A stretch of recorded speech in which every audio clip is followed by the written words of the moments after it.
नमस्ते, कैसे हैं आप सब। मैं आपका स्वागत करती हूँ योगा लाइफ में, आपकी योगा टीचर उजाला कटारिया। दोस्तों, आज हम बात करेंगे थ्रेड द नीडल पोज, जिसे कि परसवा बाल आसन बोला जाता है। देखिए, इसका नाम ये थ्रेड द नीडल पोज क्यों है, जब हम करेंगे तो आपको अच्छे से क्लियर हो जाएगा। थ्रेड, धागा, नीडल, सुई के अंदर धागा डालना, तो बहुत बढ़िया आसन है, बिगिनर लेवल का आसन है। हर कोई इसका अभ्यास बहुत अच्छे से कर सकता है। बट हाँ, अगर किसी को बैक में किसी तरह की इंजरी है या एंकल इंजरी है या नेक इंजरी है तो थोड़ा सा वो लोग अवॉइड करें इस आसन को। बात करते हैं इस आसन के फ़ायदों की। ये जो आसन है थ्रेड द नीडल पोज, परसवा बाल आसन। बाल आसन नाम से थोड़ा क्लियर हो रहा है कि बच्चों जैसा, थोड़ा चाइल्ड पोज, बाल, शिशु, ठीक है। तो इस पोस्चर में जब हम स्ट्रेच करते हैं तो हमारा शोल्डर ब्लेड जो है, हमारा शोल्डर ये एरिया जो है बहुत अच्छे से स्ट्रेच होता है। हमारा चेस्ट बहुत अच्छे से स्ट्रेच होता है। हमारी ओवरऑल स्पाइन जो है वो बहुत अच्छे से स्ट्रेच होती है। तो ओवरऑल अपर बॉडी के लिए ये बहुत बढ़िया आसन है। जिसको अपने शोल्डर्स पे थोड़ा वर्क करना है वो इस आसन का अभ्यास तो ज़रूर करें। और बहुत सारे इसके बेनिफिट्स हैं हमारे डाइजेशन के लिए। एक आसन के साथ बहुत सारे छोटे छोटे उसके बेनिफिट्स जुड़े होते हैं, क्योंकि कभी भी एक आसन किसी पर्टिकुलर एक बॉडी पार्ट पे अपना इफ़ेक्ट नहीं छोड़ता है। ओवरऑल बॉडी पार्ट्स पे वो अपना थोड़ा थोड़ा इफ़ेक्ट ज़रूर छोड़ता है। उसके अलावा हमारे माइंड के लिए, माइंड को काम रखने के लिए, स्टेबल रखने के लिए बहुत अच्छा आसन है ये। क्योंकि जब इस आसन में हम रहते हैं थोड़ी देर तो जो ब्लड का फ्लो है वो थोड़ा थोड़ा माइंड की तरफ आना शुरू हो जाता है। तो माइंड को बहुत रिलैक्स फील होता है इस आसन के अभ्यास के बाद, जैसे कि चाइल्ड पोज के बाद फील होता है उसी तरह से। छोटी छोटी चीज़ें हैं जो बहुत ध्यान से समझनी होंगी आपको, क्योंकि इसमें मिस्टेक्स बहुत ज़्यादा लोग करते हैं। अगर हम माइनर मिस्टेक्स भी करते हैं तो हमारा पोस्चर जो है वो ख़राब हो जाता है। पोस्चर ख़राब होगा तो उसका बेनिफिट हमें अच्छे से नहीं मिल पाएगा। तो अच्छे से क्लियर करूँगी, मैं अपनी तरफ से पूरे एफर्ट्स करूँगी कि आपको अच्छे से समझ आए हर एक छोटी चीज़। तो चलिए बढ़ते हैं परसवा बाल आसन की तरफ, थ्रेड द नीडल पोज। उसके लिए आप सबसे पहले वज्रासन में भी आ सकते हैं, जैसे कि मैं बैठी हूँ। अगर आप सुख आसन में भी बैठे हैं, अगर आप इस तरह से सुख आसन में भी बैठे हैं तो भी कोई बात नहीं है। यहाँ से हम जाएंगे कैट पोज में, ठीक है। मैं अभी पूरा फ्रंट व्यू से भी नहीं दिखाऊंगी, पूरा साइड से भी नहीं दिखाऊंगी, थोड़ा इस तरह से रखूंगी कि आपको हर चीज़ अच्छे से दिखाई दे जाए। तो ये कैट पोज हम बनाते हैं, जो ये पहले भी बहुत सारी वीडियोज़ में मैंने बहुत अच्छे से एक्सप्लेन किया हुआ है इसको। जब हम इस पोज में आते हैं, इसे टेबल टॉप पोजीशन भी बोल दिया जाता है। तो जो हमारे हाथ हैं वो हमारे डायरेक्टली शोल्डर्स के नीचे हम रखते हैं। और ये चीज़ मैंने बहुत बार रिपीट करी है कि जब भी कोई ऐसा आसन किया जाए कि जिसमें हमें अपने हाथों पे वज़न डालना है तो हम कोशिश करें कि अपनी उंगलियों को पूरा खोल के रखें, सो डैट अच्छे से हम जो है ग्रिप बना सकें। अगर हम ऐसे रखेंगे तो थोड़ा इनबैलेंस हो सकता है। तो ये चीज़ देखा, चेक करो अपने हाथ अच्छे से, और जो गैप रहेगा वो भी शोल्डर विथ गैप रहेगा। अब बारी आती है नीज़ की। तो कुछ लोग नीज़ अपने ऐसे रखते हैं, तो ऐसे नहीं रखें, बहुत ज़्यादा दूर भी नहीं रखें, बिल्कुल अपने हिप के नीचे आपको अपनी नीज़ प्लेस करने हैं, ठीक है। जो आपकी नीज़ है ओवर योर हिप्स, इतनी बार क्लियर हो गई। सॉरी, जो आपके हिप्स है ओवर योर नीज़। तो ये इतना पोर्शन हुआ। अब जो नीज़ का गैप है वो हिप विथ अपार्ट रहेगा, जितना आपका हिप का डिस्टेंस है उतना आपको ये रखना है।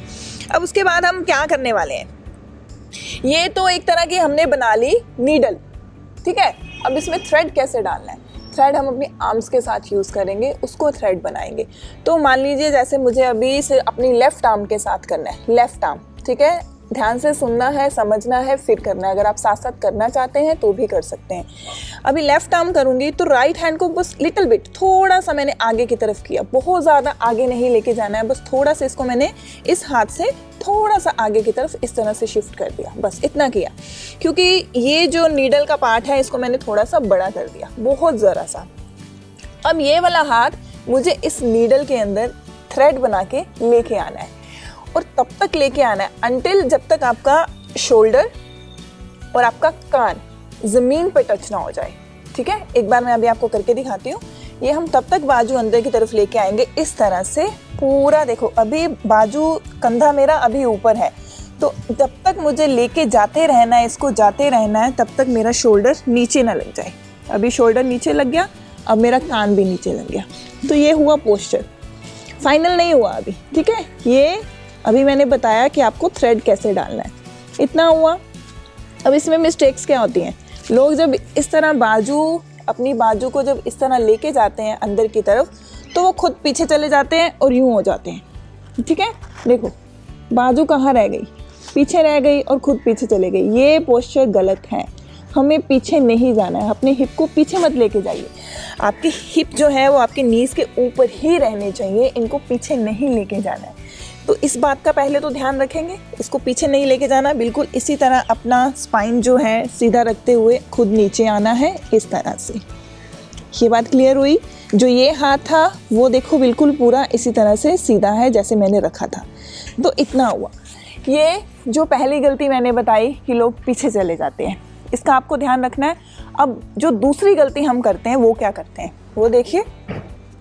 अब जैसे फिर थ्रेड डाला, तो जब ये मेरी बाजू इधर को जा रही है तो मेरा हिप भी इधर को जा रहा है। ये देखो, ये होता है कई बार, हम जानबूझ के नहीं करते, करते करते पोस्चर ये चीज़ें हो जाती हैं। तो आपको ध्यान में रखना है कि आपका हिप इधर की तरफ नहीं जाना चाहिए, राइट साइड नहीं जाना चाहिए। आपको अपने हिप को बिल्कुल वैसे ही रखना है जैसे हमने पहले रखा था, अपने नीज़ के बिल्कुल ऊपर। इसको साइड पे मत निकालिएगा, ठीक है। ये चीज़ हुई। अब तीसरी गलती क्या होती है, जो ये वाला शोल्डर है मेरा, राइट वाला शोल्डर है, इसको बहुत ज़्यादा आगे की तरफ गिराना नहीं है। इसको आगे नहीं गिरा के रखेंगे, इसको पूरा पीछे की तरफ रखना है, इस तरह से, ठीक। 3 चीज़ें मैंने आपको बताई हैं, आपको तीनों का अच्छे से ध्यान रखते हुए इस आसन की प्रैक्टिस करनी है। अब मैं थोड़ा सामने से करके दिखाऊंगी। फिर पोजीशन लेते हैं हम वही वाला, ठीक है। वही थोड़ा सा ज़रा सा एक स्टेप आगे लिया हाथ से। अभी लेफ्ट हैंड पूरा अच्छे से अंदर की तरफ चला जाएगा। मेरा शोल्डर नीचे लग गया, मेरा कान नीचे लग गया। मैंने अपने हिप को बिल्कुल सही रखा है, एक तरफ नहीं जाने दिया। अपने कंधे को सही रखो। ये हाथ हम ऐसे भी रख सकते हैं, बस शोल्डर आगे मत करना, पीछे रखना। और इस हाथ को हम इस तरह से हाथ की कप शेप बनाते हुए इस तरह से भी प्लेस कर सकते हैं, बिल्कुल इसको एक्सटेंड करके इस तरह से, ठीक है। आप इसको अपने फेस के ऊपर भी रख सकते हो, ये बाजू, ये हाथ इस तरह रख सकते हो, इस तरह भी रख सकते हो। तो देखो जो अपर स्ट्रेच है, बैक है, इवन हिप, आपके हिप भी अच्छे से यूज़ हो रहे हैं, आपका नेक बहुत अच्छे से यूज़ हो रहा है। तो इस पोस्चर में आप ज़्यादा से ज़्यादा रुकें, यहाँ पे होल्ड रखें, जो गलतियाँ होती हैं वो नहीं करें। और फिर धीरे से इस हाथ को वापस लेके आइए, यहाँ पे इस हाथ का सहारा लीजिए और इस पे वज़न डालते हुए धीरे से आपको वापस आना है कैट पोज में। ये मैंने अभी सिर्फ एक साइड से किया, अब हम दूसरी साइड से भी करते हैं। दूसरी साइड से जब मैं करूँगी तो आर्म की एक और पोजीशन बताती हूँ कि और अब जो बाजू, ये वाली बाजू ऐसे थी, फिर ऐसे कर दी, और इसको एक तरीके से कैसे कर सकते हैं, लॉक करके, ठीक है। चलो अब दूसरी साइड से करते हैं। उसका चाहे तो आप साइड व्यू देख लीजिए। अभी इस साइड से करके दिखा देती हूँ ताकि हर तरफ से आपको अच्छे से क्लियर हो जाए। पोजीशन लिया, टेबल टॉप पोजीशन। अब मुझे लेफ़्ट साइड से करना है तो मैं लेफ़्ट हैंड को बहुत थोड़ा सा आगे की तरफ लेके जाऊंगी। तो अभी राइट हैंड थ्रेड बनाते हुए नीडल के अंदर, शोल्डर नीचे रखा, कान नीचे रखा, इतना पोजीशन हो गया, ठीक है। इस कंधे को आगे नहीं लेके आना, फिर बता रही हूँ, इसको पीछे रखना, अपने हिप को सही रखना। ये पोजीशंस हो गई। अब उसके बाद ये वाला हाथ जो मैंने बोला था, जहाँ आप यहाँ रखो, या फिर इस हाथ को आप पूरा घुमाते हुए इस तरह अपनी पीठ पे भी लेके जा सकते हैं। ये देखिए, शायद आपको दिख रहा हो, मेरा हाथ नीचे से थाई तक मेरा हाथ पहुंच चुका है। तो उससे क्या होगा, जो ये वाला शोल्डर है इसको और पीछे की तरफ, इसका जो रेंज ऑफ मोशन है वो और बढ़ जाएगा, और पीछे की तरफ चला जाएगा ये। और आपको यहाँ पे होल्ड रखना है। देखो हिप थोड़ा थोड़ा फिर इधर जाने की कोशिश कर रहा है, होता है, पर इसको आपको पीछे की तरफ रखना है, बिल्कुल नीज के ऊपर। तो यहाँ पे होल्ड रखिए बहुत अच्छे से। आप आंखें भी बंद कर सकते हैं।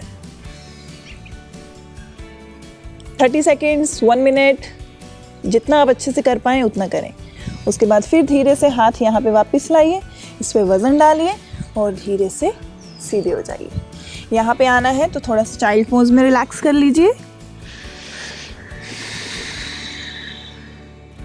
30 सेकेंड्स के बाद धीरे से सीधा होना है और आराम से बैठना है। तो मुझे तो बहुत अच्छा स्ट्रेच आया मेरे शोल्डर्स पे, बहुत अच्छा फील होता है। शोल्डर्स पे, जैसे कि मैंने पहले भी बोला, जिसको अपने शोल्डर्स पे वर्क करना है, इन पे काम करना है, तो वो इस आसन का अभ्यास ज़रूर करें। बाकी भी करें, बहुत अच्छा पोस्चर है ये, बहुत रिलैक्सिंग फील होता है। और हम अपने डेली रूटीन में जो योग की प्रैक्टिस करते हैं हर रोज़, इस आसन को भी ज़रूर शामिल करें। तो अगर आपको हर एक चीज़ क्लियर हुई है, अच्छे से समझ आई है, तो लाइक ज़रूर कर दीजिएगा वीडियो को। अगर आप मेरा चैनल पहली बार देख रहे हो तो सब्सक्राइब भी ज़रूर कर दीजिएगा। आप मेरे चैनल योगा लाइफ को YouTube पर भी फॉलो कर सकते हैं, फेसबुक पर भी आप योगा लाइफ फॉलो कर सकते हैं और इंस्टाग्राम पर भी योगा लाइफ फॉलो कर सकते हैं। अपना ध्यान रखिए, स्वस्थ रहिए, फिट रहिए, योग करते रहिए। सबका बहुत बहुत धन्यवाद।